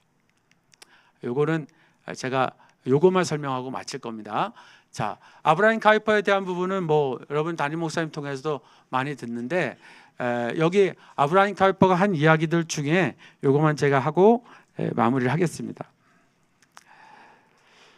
일반 은혜라는 책에 밑에 이런 게 나와요. 만일 하나님이 통치하신다면 주의 주권은 틀림없이 삶 전체를 지배할 것이다. 만일 신자의 하나님이 세상 속에서 역사하고 있다면 세상에서 신자의 손은 쟁기를 붙들고 쟁기질을 통해 주님의 이름을 영화롭게 해야 한다. 저는 그래서 하나님의 주권, 영역에 있는 하나님의 통치 역사가 우리의 직업을 다양한 직업을 통해서 나타나는 쟁기를 우리에게 주신 거예요. 쟁기질은 뭐냐? 구체적인 직업을 통해서 하는 우리의 선교적 실천이 거기 있다는 거죠. 신유회가 있다면 신유회를 통해서 하셔도 되고, 신유회가 없다고 해서 불안해할 게 아니라 나름대로 고민하면서 하나님 앞에 우리가 성경을 연구해 가면서 이 부분을 실제로 자료화해서 내가 좀 우리 직장에 맞는 구체적인 복음 전도가 뭐일까 고민해 가면서 만들어 볼 수 있는 거예요. 여러분, 이렇게까지 얘기 드린 나한테 어떻게 하면 될까요? 이렇게 질문하시면 안 돼요. 어떻게 하는 거는 여러분이 답을 내서 이제 간증을 하셔야 되는 거죠. 저는 지금 상황을 말씀드렸고 이게 그런 방향으로 갈 수 있다는 걸 말씀드린 거예요. 그래서 하나의 샘플은 이렇게 가정에서 어떻게 할지, 여러분 자료에 있으니까 교회에서 어떻게 우리가 보고 갈지, 또 특별히 뭐 정치 영역에서 말씀을 중심으로 하나님이 어떻게 정치를 또 이루어갈지, 이러한 것들을 좀 생각해보고, 우리 미디어 지난 10월 9일 날 같이 했지만 미디어 영역에서 어떻게 복음을 전하는데 미디어를 선용할 수 있는 방법이 뭘지, 이런 걸 통해서 다양하게 내 자신을 한번 보는 거죠. 결론은 이제 70인 제자입니다. 제가 이거 이제 1, 2분 안에 마치고 우리 요새 형제가 남은 시간을 간증해 줄 텐데요. 여러분, 예수님이 누가복음 10장에 70인 제자를 파송하실 때 이 70인 제자는 12제자를 포함한 70인지 12제자와 별개 70인인데 따로 세웠다는 말을 보니까 70인은 또 다른 사람이었어요. 그러면 이 70인은 특별히 하나님이 세울 이유가 있어서 누가복음에 나타나 있는데요. 거기 1절에 보면 뭐라고 그랬냐면 예수님이 앞으로 가실 곳에 미리 보내는 목적이 있었어요. 자, 예수님이 가시려는 곳에 미리 보냈어요. 두 번째, 각 동네와 또 동네와 지역이라고 표현되어 있는데 거기에 뭐라고 되어 있냐면 every city and place라고 되어 있어요. 도시와 place라고. 자, 도시. 지금 우리가 포타미션에서 그래서 도시 선교가 굉장히 광대한 컨셉인데 이 도시 안에 우리가 있잖아요. 이 안에 모든 게 다 담겨 있어요. 비신자, 외국인, 뭐 탈북민, 정말 상처받은 자, 힘들어하는 자, 가난한 자, 부자 다 섞여 있어요. 하나님 눈에 볼 때에는 이건 완전히 복음을 전해야 될 하나의 다 모아놓은 가두리 양식장처럼 어마어마한 곳이 돼버린 거예요. 다 몰려드니까. 자, 근데 두 번째는 플레이스예요. 플레이스는 의미가 뭐냐? 목적이 있어요. 여러분의 직장이 목적이 있죠. 목표도 있죠. 그걸 달성해내야 되죠. 저는 이 플레이스가 영역과 우리 직장 이 부분이 분명히 포함되어 있다고 봐요. 그래서 그때 2명씩 70명이니까 35개조를 2명씩 해서 파송을 했는데 하나님의 놀라운 역사가 막 일어납니다. 예수님이 얘기했었던 놀라운 역사가 일어나요. 근데 거기에 멈추면 안 되고 예수님이 이들을 전략적으로 보냈다라는 것을 일단은 우리가 알고 가야 돼요. 알고 가야 돼요.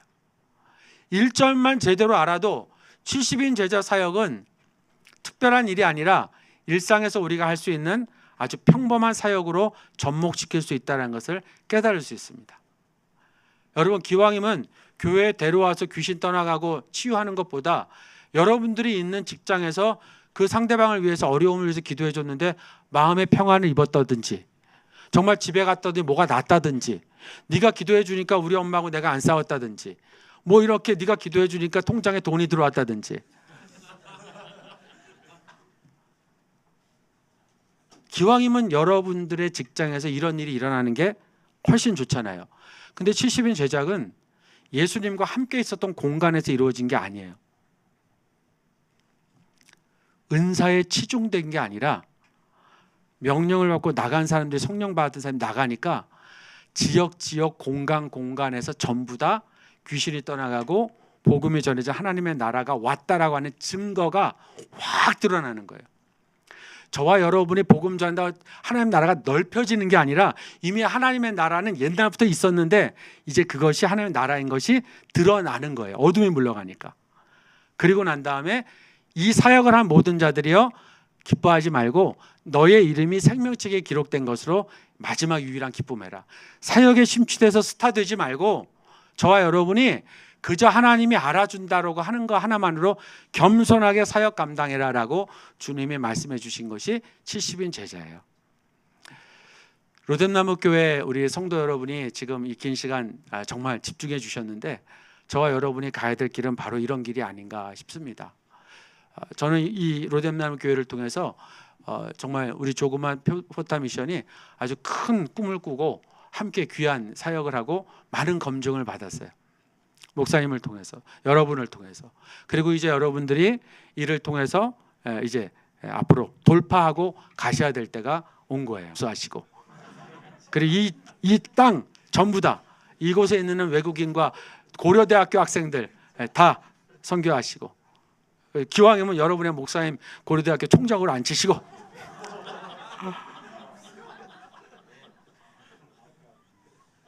그러고 싶은 마음이 없습니까?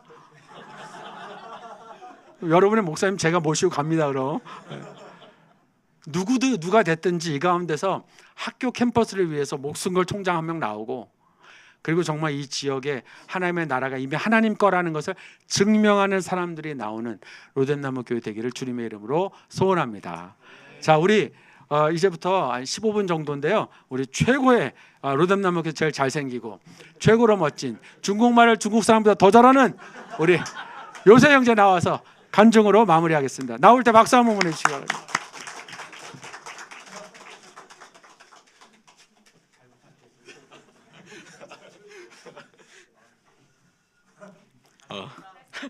아유 감사합니다. 네 안녕하세요. 중국말을 중국 사람처럼 하는 한국인 김요셉이라고 하고요. 저는 현재 저희 교회 로뎀나무 교회 청년대학부 마음목장 소속되어 있습니다.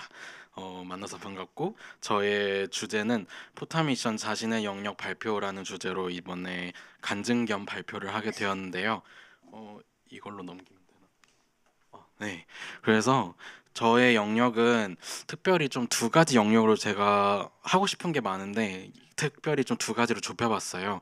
하나가 경제, 하나가 문화인데, 그래서 이 영역을 설명하기 전에 나라는 사람이 어떤 사람인지를 좀 설명해야 되겠다라고 생각을 했었어요. 그래서 다양한 분야를 어우리고 싶은 나. 그래서 여기 보시면 저기 이모지가 있는데 어떤 어플을 통해서 만든 저의 캐리커처예요. 그래서 닮았기를 바라고 아무튼 특별히 저는 중국과 한반도라는 이 두 나라에 관심이 많습니다. 그 중에서도 저는 경제와 미디어에 좀 관심이 많은데 왜 하필 중국이었을까요? 저는 중국에서 18년 동안 선교사 부모님 밑에서 크면서 중국에서 열리는 부모님이 이제 선교하시면서 열리는 수많은 열매들을 좀 보면서 나도 우리 부모님처럼 부모님 같은 삶을 살아보고 싶다. 우리 부모님처럼 다른 가정에게 혹은 다른 사람에게 좋은 영향을 끼치는 사람이 되고 싶다. 그게 꼭 선교사가 아니더라도 그런 쪽으로 해보고 싶다라는 생각을 해서 중국에서 이러한 꿈을 가지게 되었고, 또 왜 한반도인지를 생각해 봤는데 제가 사실 초등학교 1학년 때 꿈이 있었어요. 보통 1학년 때 장래 희망을 적으라면은 축구 선수 아니면 뭐 과학자, 우주 비행사 이렇게 적는데 저는 특별히 좀 이상하게 들릴 수도 있는데 전 세계 60억 인구와 친구 되기였었어요. 이때부터 쌤은 저희 초등학교 담임 선생님은 넌 좀 다르게 클 것 같다라고 얘기하셨고, 그래서 실제로 포타미션 듣기 전에는 저는 중국에 살면서 수많은 북한 이탈주민 친구들을 많이 만났었어요. 꼭 북한 이탈주민이 아니더라도 제가 다녔던 중국 학교에 같은 반 친구들 중에 북한 친구들이 몇 명 있었고, 그리고 그 학교를 졸업하고 나서도 걸어 다니다가 도망 다니는 탈북민도 만나보고, 저희 아버지가 이제 탈북민 관련 지원센터 관련 직무를 하셨을 때도 아버지 통해서도 몇 분 만나보면서 하나님이 나에게 뭔가 이 사람들과 친구 되길 원하시나 보다, 그 60억 중에 이분들과도 친구 되길 원하시나 보다 하고 생각을 하고 좀 살아왔던 것 같아요. 그래서 포타미션 듣기 전에는 인도적인 차원에서, 왜냐하면 도망 다니는 탈북민들을 보다 보면 안쓰럽더라고요. 저는 학교 끝나고 가방 메고 그냥 집으로 가면 되는데 이분들은 저희 아파트 단지나 아니면 저희 학교 주변이나 아니면 도심 어느 곳곳에서 살려고 어딘가에 숨어 살고 있는 사람들이란 말이에요. 그래서 그분들을 보면서 아, 통일은 인도적인 차원에서 필요하다라고 생각을 했었고, 그러나 포타미션 들은 후에는 통일 한국이 열방 선교의 거점이 될 것이고 하나님의 비전을 보여주실 것이라는 교육을 받았고, 그게 지금까지도 계속 남아 있습니다.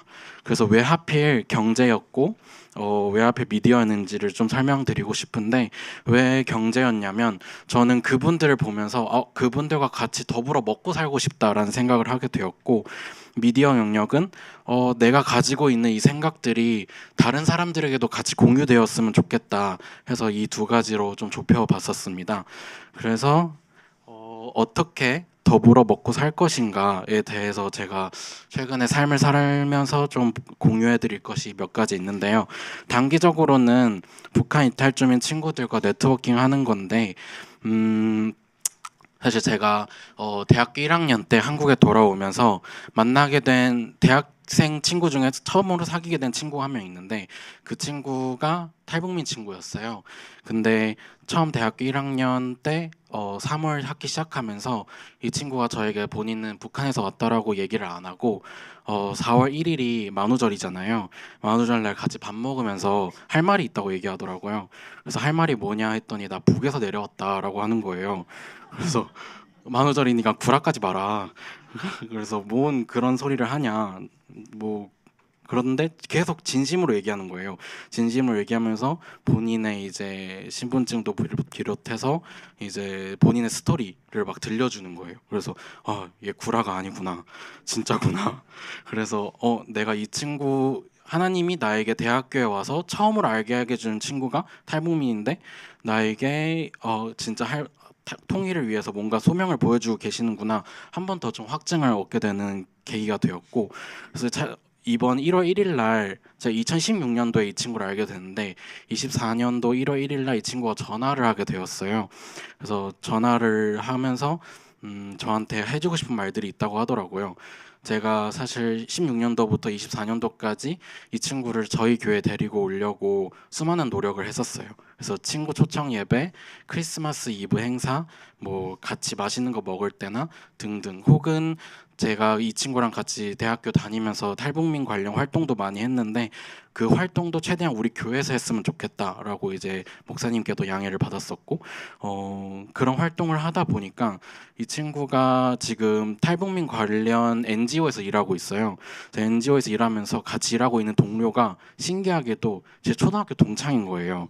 그래서 근데 그 동창도 크리스천이고 이 친구도 그렇고 저도 그렇고 다 자기네 교회로 이제 이 친구를 데려가고 싶어가지고 갑자기 경쟁이 붙은 거예요. 그러다가 이번 크리스마스 이브 때 제가 제 친구한테 우리 교회로 올래 했는데 갑자기 제 친구가 나 이번에 다른 친구네 교회 가게 됐어 해가지고 뺏겼어요. 그래서 그래서 솔직히 조금 서운했고, 근데 그 서운함과 동시에 이 친구가 갑자기 크리스마스 이브 행사 끝나고 신년 예배도 그 친구, 제 초등학교 동창 교회에서 예배 드렸는데 기도를 하게 됐다는 거예요. 처음으로 기도를 하면서 처음으로 울게 됐다는 거예요. 기도를 처음 하는데 또 처음으로 울게 됐고, 그래서 저한테 그걸 왜 울게 됐는지를 얘기해 주는 거예요. 사실 본인이 왜 북한에서 태어났는지 이해를 못하는 친구예요. 왜 나는 하필 북한에 태어났고, 왜 나는 하필 탈북을 해야 하고, 왜 나는 하필 조금 남들보다 뒤처진 상태에서 남한 생활을 해야 할까, 항상 이걸 고민을 가지고 있던 친구였는데, 이 친구가 기도를 하면서 울었던 계기가, 저도 그렇고 제 초등학교 동창도 그렇고 제 주변에 이 친구를 도와주기를 원하는 생각보다 꽤 많은 크리스천들이 있다라는 것을 본인이 느꼈다는 거예요. 그래서 전화로 저한테 내가 비록 하나님을 믿지 않지만 너네들이 믿고 있는 하나님이 똑같다라는 걸 느꼈고, 너가 믿는 하나님 덕분에 내가 처음으로 은혜라는 것을 들어봤고 은혜라는 것을 받아본 것 같다. 원래는 내가 북한에 태어난 것을 좀 약간 싫어했고 이해를 하지 못했는데 너가 믿는 하나님 덕분에 조금 이해하기 시작했다. 너를 만나서 너무 감사하다라고 얘기를 해주는 거예요.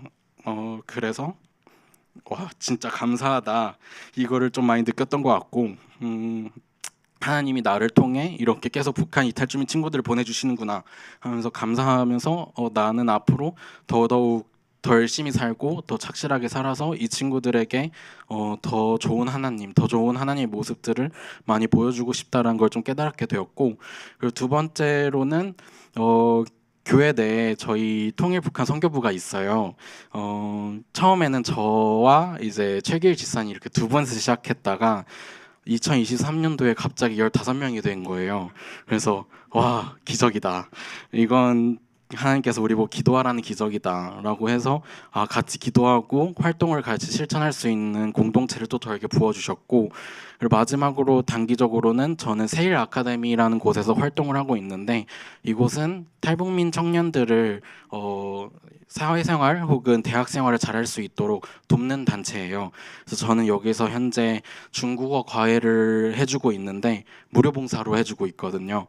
근데 제 과외 학생이 저보다 나이 많은 누님이시고 무신론자세요. 그래서 제가 이분한테 중국어를 솔직히 난 잘하지만 당신이 따라오려면 그 많은 열정이 필요하고, 그리고 나는 기독교인이고 당신에게 중국어로 언젠가는 성경을 가르치고 싶다. 가능하겠냐? 이렇게 물어봤는데 이분이 자신의 중국어 귀와 입을 뚫리게만 해준다면 복음도 듣겠다라고 하는 거예요. 그래서 이분 장난 아니다. 그래서 꼭 도와드려야겠다라고 생각을 했었고, 굳이 돈을 받지 않더라도 이렇게 인격적으로 한 사람 만날 수 있어서 감사함을 여기고 있는데, 제가 매주 토요일 날 아침 10시에 1시간 동안 이렇게 가르치거든요. 근데 이분이 죄송하지만 생각보다 열정이 없으세요. 그래서 숙제를 내드리면 숙제를 안 해오세요. 그래서 고민이 많습니다. 그래서 이분께 어떻게 내 열정과 이분의 열정이 같이 발맞춰 갈지도 항상 복음 안에 생각해 보려고 노력하고 있고, 그래서 장기적으로는 제가 붙들고 있는 말씀이 있어요. 고린도전서 1장 25절 말씀, 하나님의 미련한 것이 사람보다 지혜 있고 하나님의 약한 것이 사람보다 강하니라. 이 친구들과 저는 사실 더불어 먹고 살고 싶거든요. 그래서 저는 장기적인 목표는 북한 이탈 주민들의 꿈과 비전을 같이 확립하는 것을 도울 수 있는 재단을 설립하고 싶어요. 가능할진 모르겠지만 이 친구들을 만남으로써 하나님이 계속 나에게 재단으로 하나님을 더욱더 예배할 수 있는 곳을 확립하고 재단을 설립함으로써 이 친구들을 더 도울 수 있는 곳을 확립했으면 좋겠다. 이렇게 해서 마음을 부어주시는 것을 좀 느끼게 되었어요. 그래서 경제 영역에서는 저의 장기적인 목표는 가능할진 모르겠지만 이렇게 재단을 설립해보고 싶다라는 비전을 세우게 되었고, 이제는 저의 미디어 영역을 설명드릴 차례인데, 제가 다니고 있는 회사예요. 그리고 절대 회사를 홍보하는 목적은 아니지만 되게 로고가 대빵 크게 나오긴 했네요. 아무튼 저의 두 번째 영역은 이제 미디어 영역인데, 미디어 영역을 고른 이유는 저는 제가 가지고 있는 하나님에 대한 생각들을 최대한 많은 사람들에게 전파하고 싶었어요. 그게 목사 아닌 목회자가 아니라 내가 좋아하는 영역에서 해보고 싶었거든요. 그래서 좋아하는 게 뭘까 생각하다가 저는 영상 보는 것을 좋아하기도 하고 만드는 것을 좋아하기도 하고 컨텐츠를 얘기하는 것도 되게 좋아하는 사람이어서 이 회사에 들어가게 되기도 하였고, 또 이 회사가 생각보다 저에게 되게 되게 잘 맞는 요소들이 많았다는 것을 이 회사 다니면서 알게 되었어요. 그래서 저희 회사는 어떤 회사냐에 대해서 좀 먼저 설명드리자면, 장점도 있고 단점도 있는 회사인데요. 장점부터 말씀드리면 쇼폼이에요. 짧은 시간 안에 정보와 재미를 같이 습득하는 것이고, 두 번째는 제일 유행하는 것들, 제일 재밌는 것들, 제일 최신인 것들이 뭔지를 알려주는 것이에요. 그리고 또 다른 장점은 글로벌 인구 중 이제 중국인을 제외한 10억 명이 저희 제품을 사용하고 있어요. 그래서 그만큼 되게 글로벌적인 기업이고 나의 생각들을 여기에 많이 부여할 수 있겠다라고 생각했던 곳이었고, 단점은 중국 회사라는 것이에요. 솔직히 저에겐 단점이 되지 않거든요. 저는 중국에 살면서 중국이란 나라와 꽤나 친숙해 있고, 중국 사람들이 어떤 생각을 가지고 인간관계를 쌓는지도 잘 알고 있는 사람으로서 이 회사가 나에게 되게 적합한 회사라는 것을 알고 있지만, 그 다른 외적인 사람들은 한중 관계를 넘어서 글로벌적으로 중국을 되게 경계하는 것을 많이 느끼고 있어요. 그리고 두 번째에서는 이 틱톡이라는 제품이 한국에서는 사실 유튜브와 인스타그램 때문에 인기가 많지는 않습니다. 그래서 이게 저에게 가지고 있는 저희 회사가 가지고 있는 장점과 단점입니다. 그리고 두 번째로는 그럼 나는 틱톡에서 무엇을 하고 있는가인데, 제가 2022년도 1월에 이 회사에 입사를 하게 되었어요.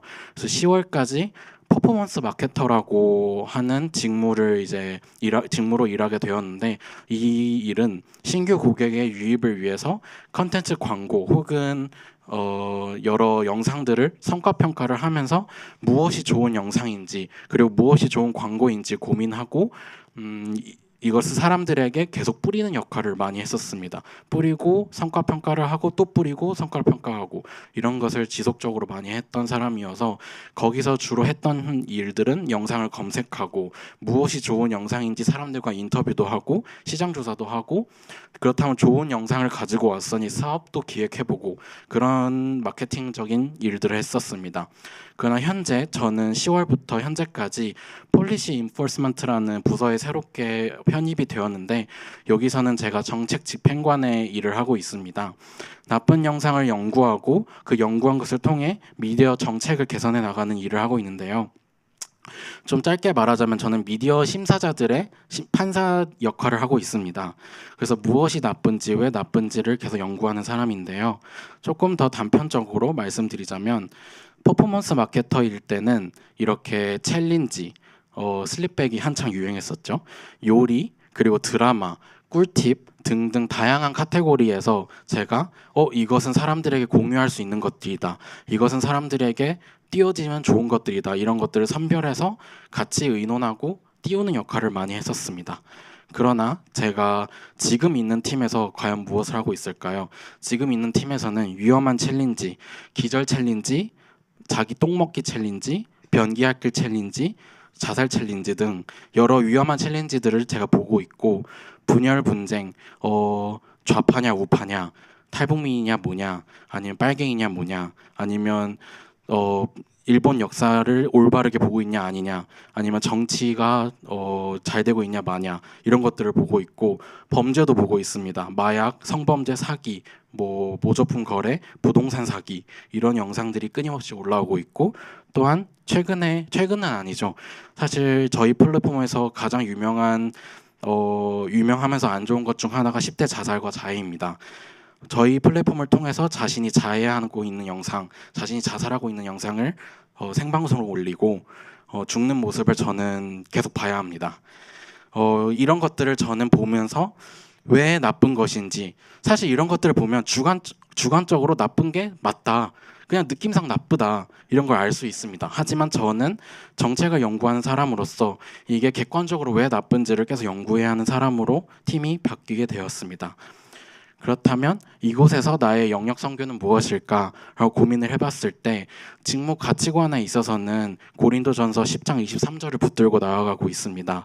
모든 것이 가하나 모든 것이 유익한 것이 아니요, 모든 것이 가하나 모든 것이 덕을 세우는 것이 아니니. 아까 말씀드렸던 것처럼 주관적으로 이것이 나쁜 거인 건 저희는 다 동의를 합니다. 그러나 객관적인 가이드가 저희는 사실 부족합니다. 영상은 누구나 만들 수 있고 누구나 언제든 올릴 수 있는 플랫폼인데, 그것이 좋은 영상이 되기 위해서는 저희 정책이 끊임없이 발전해야 하는 것을 깨닫게 되고, 내가 그 정책을 발전시키는 한 명의 사람으로서 일을 해야겠다, 내가 이들의 덕을 쌓는 일, 이들의 유익함을 쌓는 일을 내가 도와줘야겠다라고 생각을 하게 되었고, 또한 사내 안에서 내가 어떤 가치관을 가져야 될지 마태복음 18장 20절을 통해서 좀 묵상을 하고 있습니다. 두세 사람이 내 이름으로 모인 곳에는 나도 그들 중에 있느니라. 사실 제가 지금 들어가 있는 이 정책팀이 감사하게도 제 선배이면서 저희 교회를 먼저 다녔던 다빈이 형의 팀으로 들어가게 되었습니다. 그래서 다빈이 형이 다 알고 있는 사람들이고 그 덕분에 제가 이 팀에서 정말 빠르게 사람들과 친해질 수 있었습니다. 그래서 정말 감사하게도 제가 1학년 때 품었던 꿈, 전 세계 60억인과 친구가 되기가 정말 다양한 사람들을 통해서 이루어지고 있다는 것을 또 한 번 느꼈던 것 같습니다. 그래서 나의 기독교적인 세계관이 팀 전반적으로 잘 녹아들 수 있기를 바라고, 나의 기독교 세계관이 비록 이들은 믿지 않더라도 하나님을 믿지 않더라도 동의하면서 같이 하나님의 이름을 걸고 하나님의 일을 할 수 있는 팀이 되었으면 좋겠다라는 것을 꿈꾸고 있고요. 그래서 이곳에서 나의 영역 선교는 다시 한번 무엇일까? 안전하고 즐거운 플랫폼으로 구축해서 글로벌 미디어 문화를 선도하는 것이고, 그래서 틱톡을 통해 사람들의 생각과 가치관이 긍정적으로 바뀌어 나가는 것을 저는 목표로 삼고 있습니다. 그래서 여기까지가 저의 두 가지 영역에 대한 설교는 아니고 죄송합니다. 그 간증이자 발표였고요. 떨리네요. 사실 하나님께서 저에게 허락하신 되게 많은 영역들이 있는데 조금은 제가 좁혀보고 싶은 영역들이 이 두 가지 영역인 것 같아요. 그래서 같이 포타미션 들으면서 이 영역으로 이렇게 좁혀질 수 있게 해주시게 도와주신 하나님께 너무 감사드리고, 앞으로도 꾸준히 하나님 말씀 붙잡으면서 나의 영역을 어떻게 더 가치 있게, 더 하나님의 말씀답게 살아갈 수 있을지 고민할 수 있는 청년이 되었으면 좋겠다는 바람으로 이번 간증 마무리하도록 하겠습니다. 감사합니다.